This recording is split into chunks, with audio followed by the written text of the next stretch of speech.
Good morning! Today is Saturday. Maaga nga pala akong ginising ni Mr. Pascual kasi ipagluto ko na daw siya. Kaya itong mami nyo ay maagang gumising para magluto at ang naisip ko pong iluto ay patatas na may itlog.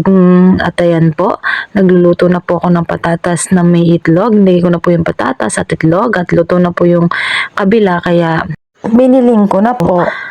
At nung naluto na po ay hinango ko na po sa plato at isinunod ko po yung tira namin sa ref na isang chicken joy at 4 na piraso na lumpia. At nung nainit ko na po ay hinango ko na rin sa plato kasama po yung patatas na medlog at may nakita po akong dalawang tuyong hubad at iniluto ko na rin po. Kaya yan po yung amin pong ulam ngayong umaga.